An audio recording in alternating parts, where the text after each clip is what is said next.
H.P. Lovecraft has been described as the father of cosmic horror, and it's certainly true that he took the supernatural tropes of the day, the typical vampire, ghost, werewolf mythology, and put this almost science fiction-like or cosmic spin on those old stories. This developed into what was known as the Cthulhu mythos, and Lovecraft was very open in sharing this with his friends.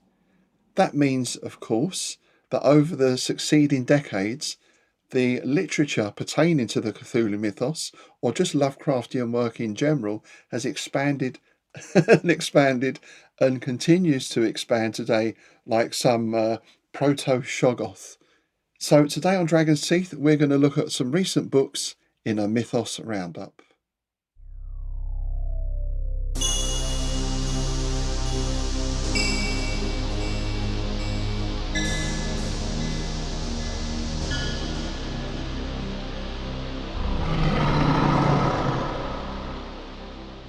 Hi folks, I'm Rob Poynton. Thanks for joining me. So yes, Lovecraft, as we know, invented this rather nebulous mythos. It was never to be hard and fast and clearly delineated. And because of this, it meant that his friends and colleagues in the Lovecraft circle were able to add their own ideas into it. So, of course, we get Lovecraft's own creations, Nyarlathotep, Cthulhu, Yog-Sothoth, and so on. But we also get things like Clark Ashton Smith's Togod, Sarthogua.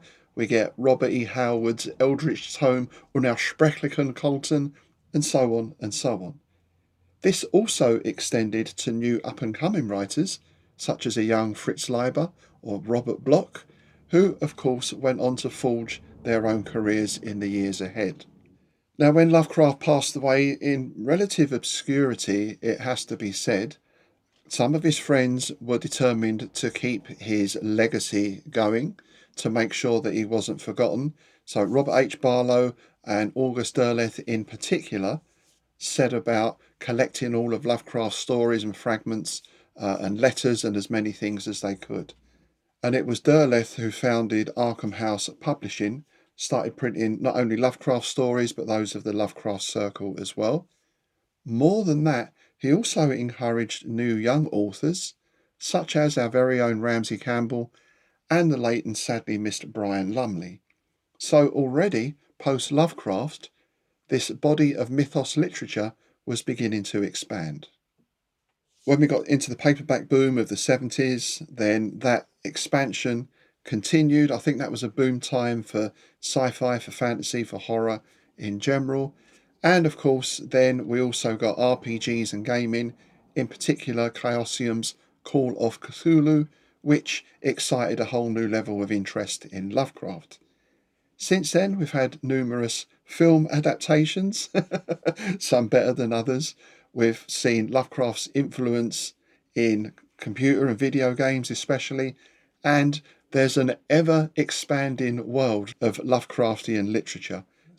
So what I wanted to do today was have a look at 3 Lovecraftian or mythos-related books that I've just read. Now, I'm not going to go through them in great detail for a couple of reasons. One, these are current books, these are recent books, so I don't want to put any spoilers in. But also just to keep the video down to a reasonable length as well. And actually, that's something I wanted to ask you. I'd be very interested to hear from viewers. What for you is a good length for YouTube videos? I know we're currently in this era of shorts, and I even saw some advice the other day for content creators that said, you've got to catch your viewers in the first second. If you don't catch them in the first second, then they're on to the next thing. Well, that's not really how I want to operate. But having said that, do you like a sort of 5-minute video, or do you want to sit down and watch something for 30, 40 minutes?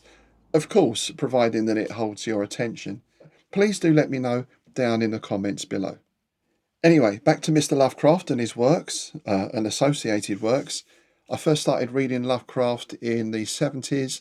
I was about 14 or 15. I found him via Robert E. Howard's Conan stories. There was a mention of Lovecraft in an introduction, I think, and off it went from there. Then, of course, as I said, we got into RPGs, the Call of Cthulhu, and you start discovering all these other Lovecraftian authors, such as Ramsey Campbell and Michael Shea, and so on and so on. Around 12 years ago, I set up Innsmouth Gold, which initially was as a vehicle to put out my music. I'm a musician, and I put out 3 CDs of Lovecraftian soundscapes and similar things. But then I got a bit of a bug to try my hand at writing. So Innsmouth Gold then became a channel for my literary outputs as well as my musical. Since then, I've put out a number of Lovecraftian collections and novellas, such as Innsmouth Echoes and the Dunwich Trilogy.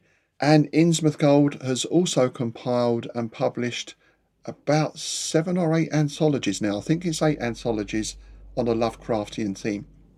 The latest one is When Shadows Creep, which is Lovecraftian stories set in London. So each anthology has a particular theme, and I've been lucky to attract in some great writers to contribute to those. And in fact, that's how I first started working with my old mate Tim Mendes, who I now co-host the Innsmouth Book Club podcast with, and we are co-organisers of the Innsmouth Literary Festival. So that, of course, means doing both of those, we get access to and exposed to a huge amount of new Lovecraftian fiction. Now, I'm sure it's the same in any trade. Whatever you do, you can't switch that off. So you might be an expert painter and decorator, say, and you're around someone's house and they say, oh, yes, we just had the place done.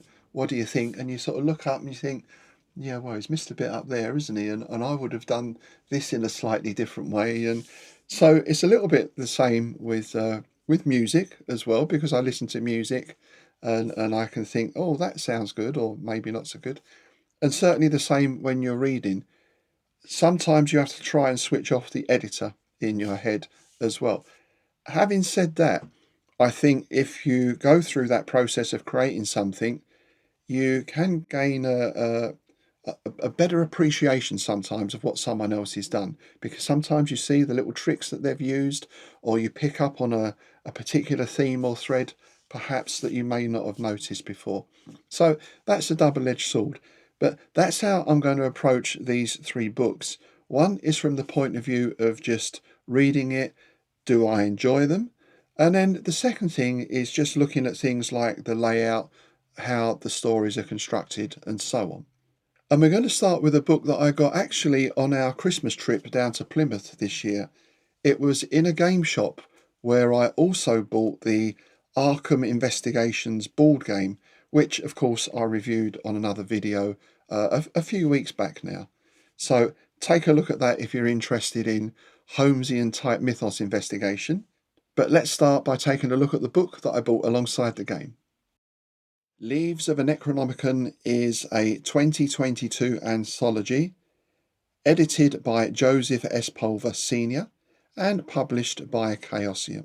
It contains 20 stories by writers such as Nate Peterson, Daniel Mills, Nick Mamatus, S.P. Miskowski, Robert M. Price, Don Webb, Mike Allen, and many more. So there's a couple of things that attracted me to this book. One, it's published by Chaosium, who of course published the Call of Cthulhu RPG, and have put out a number of other great collections over the years. The second thing was I recognised the name on the front. Joseph S. Pulver is a respected Lovecraftian author, and I've read a certain amount of his stories before. But then what really sold me was the concept of the book. As I mentioned in my own anthologies, I like to give my writers a theme to work to. So, as I've said, write a Lovecraftian story set in London. Can be London of any time period, but London has to be involved, or whatever the theme is. In this case, the theme is the dreaded Necronomicon, Lovecraft's fictional tome that has, of course, spun off, well, so many ideas from Evil Dead onwards. And the concept behind the book, according to the blurb on the back, is that we are following a Necronomicon as it's passed down through the years, decade by decade, generation to generation. I thought that was a very interesting concept, and so I got the book. Now, I was a little disappointed by two things. One is that idea, it starts well in the first few stories. They feel slightly joined together by the use of the Necronomicon. There is one story that directly connects with the previous story. There's two characters referencing each other. But other than that, I didn't really get a sense of any thread that runs through the book.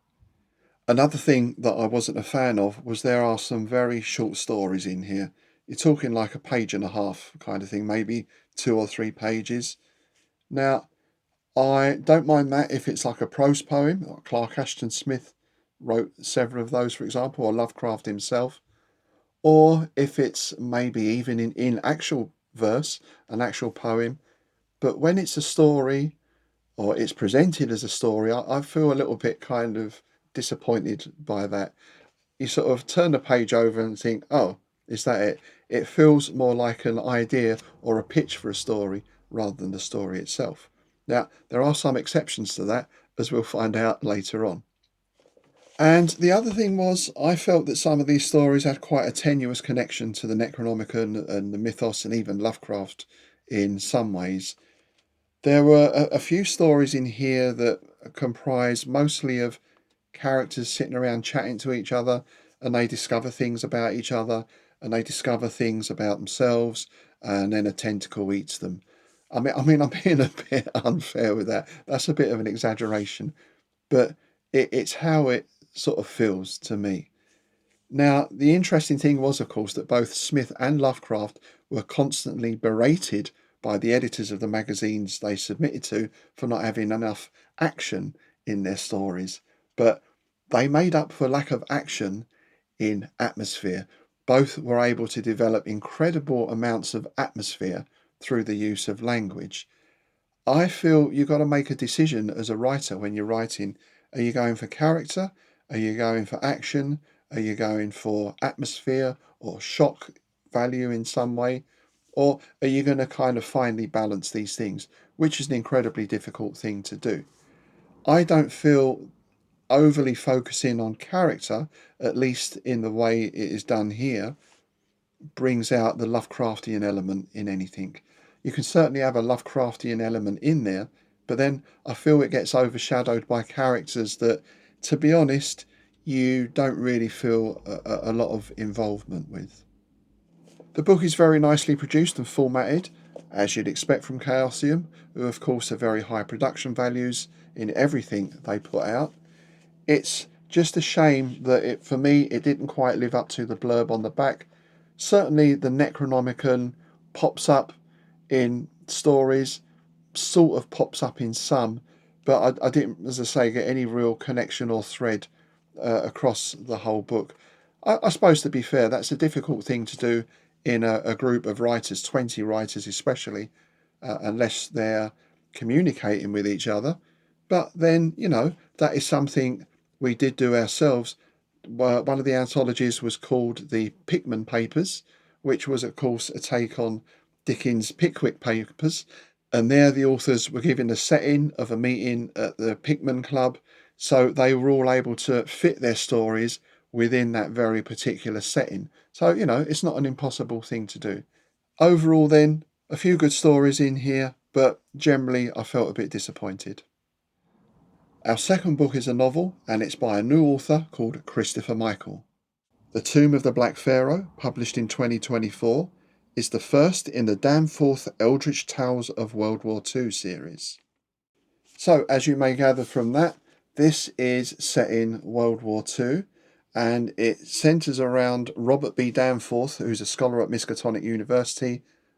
Early days in the war, he gets drawn into the secret war, I suppose you'd call it, military intelligence, undercover spying missions, all that sort of thing. So straight away, I'm interested because the Second World War is an area of particular interest to me, and it is a very ripe setting, I think, for Lovecraft-related fiction. In fact, I've used it myself in one of my Innsmouth Echo stories was about a U-boat visiting Innsmouth, and without giving the game away, certain characters from that part of history pop up in the Dunwich trilogy. Danforth is recruited into the Covert Office of Information, the COI, and is sent to Cairo, where there is this dig underway, and there's been a discovery made, the amulet of Nephren Ka. Of course, there are also German units hunting for this artifact as well, so we're set up for this conflict between the two, and it's very nicely done. I mean, I guess you're going to think of Indiana Jones, right? That kind of setup. It does have an element of that about it, not quite as swashbuckly, definitely more on the Lovecraftian side. In fact, I think the author here really captures the Lovecraftian tone very well. He employs a lot of Lovecraftian language. There's a great Lovecraftian feel to it without being too dry and too wordy. One complaint often with Lovecraft is that it's quite difficult to read. Personally, I don't really find that, but then maybe I've acquired the taste. I'm used to it. Certainly, aspects of it, I suppose, can look wordy compared to modern writing. But to me, nothing like, if you read Frankenstein or literature from that earlier period, I do find that quite a struggle. Anyway, we have that Lovecraftian tone and that Lovecraftian language, but it's a very easy book to read as well. And the plot rattles on at a good pace. It's tightly plotted, the characters are very well sketched and developed, so I really did enjoy reading it. There's only two things that I would say, two slight criticisms. One is from my editorial perspective.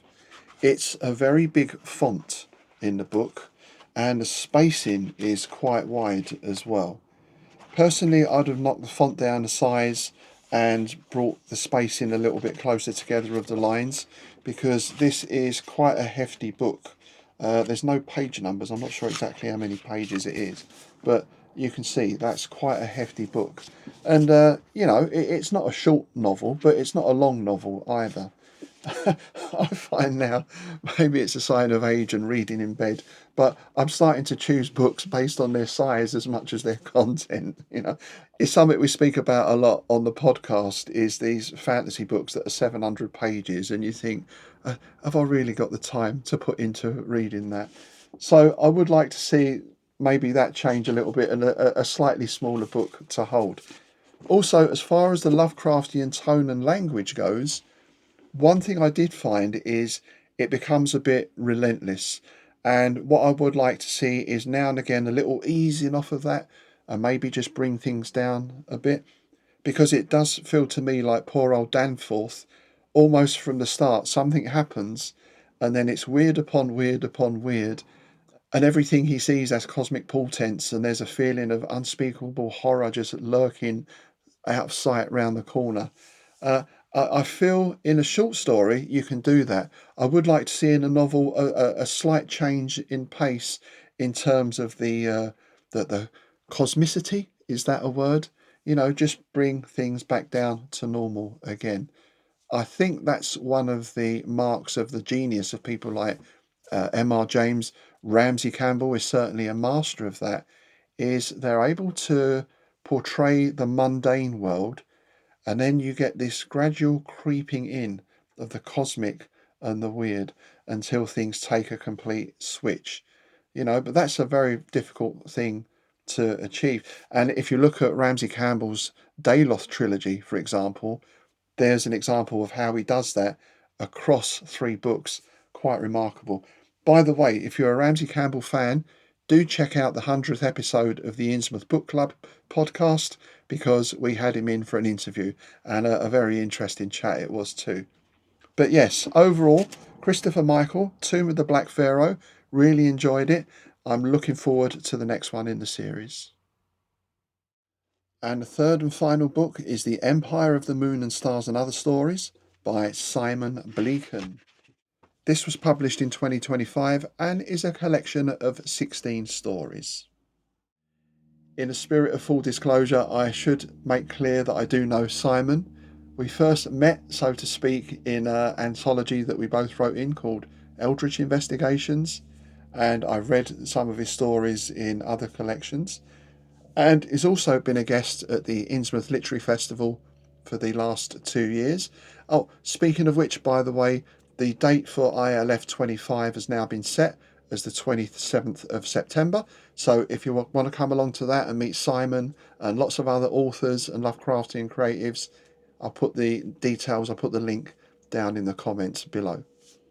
Anyway, so I've been in an anthology with Simon, and I asked him to contribute to my last anthology, When Shadows Creep, I mentioned earlier, which he kindly did. A fantastic story. So when I saw that he had a collection coming out, I was very keen to get it and read it.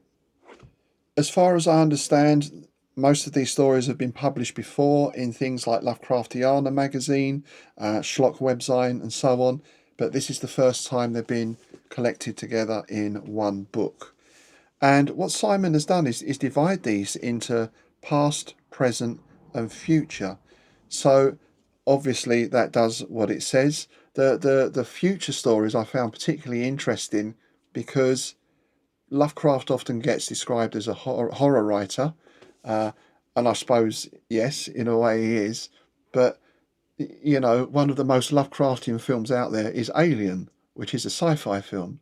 So is it sci-fi or is it horror? You get this nice mix, and Simon manages to get that blend very well. The first piece is called A Garden of Grief and is a page and a half long. Hang on, Rob, you said just a little while ago that you really hated very, very short stories. Well, there's an exception to every rule.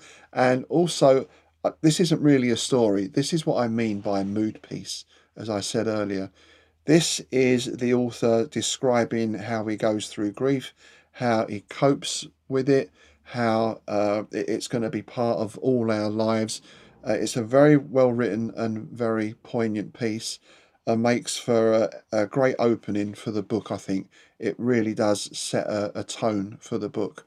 I should say in advance, by the way, that these stories being Lovecraftian, not so much Lovecraftian in sense of mythos. There are some mythos elements in here, but I think as Simon says himself at one point in the introduction, it's very easy to chuck in some deep ones and, call up Yog-Sothoth and that sort of thing. This, I would say, was more along the lines of Thomas Ligotti, whose work is extremely bleak. So there's not a lot in the way of happy endings, but that's part of the genre. That's how this type of fiction works. We get a nice mix of settings for the stories, some of them the author's own, because every Lovecraftian author has to have their own little patch, their own little corner of the world to work in. And parts of it sort of reminded me of some of those old Amicus type movies in a way, because we've got a story about a village with stone circles. We've got a story set in an asylum. So some of those, what you might call old tropes, but with that Lovecraftian spin on them, they work really well. And there's one particular story. Now, I've read a lot of horror fiction, Lovecraftian fiction. You become a little bit immune, perhaps, to some of the nastiness that goes on. But the story Ocean Song in particular really did have me going, oh, oh, that's not nice, but in a good way. So, job done. So, yeah, overall, excellent collection of stories. I really did enjoy this, and I'll certainly be getting more of Simon's collections in the future. And, of course, if you do get this and bring it to ILF in September, I'm sure he'd be happy to sign a copy for you. The production of the book is very good. We've got some nice artwork on the front, and there's also artwork throughout as well in front of most of the stories. And I was very pleased to see at the back, look at that, we get a mention of When Shadows Creep, as well as some of the other collections that Simon has been featured in. So thank you for that, sir. Yes, highly recommended. Do get yourself a copy. There we go. That's a roundup of 3 Mythos or Lovecraftian books that I've read recently.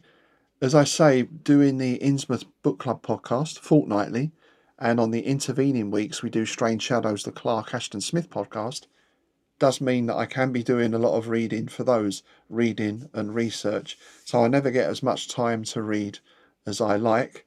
And of course, I have to find time to write my own stuff as well, which, as any writer will tell you, finding a couple of hours to sit down and actually get into it can be a challenge at times. I'd be interested if you've read any of those books to hear. Do you agree with me, or perhaps you have a different opinion?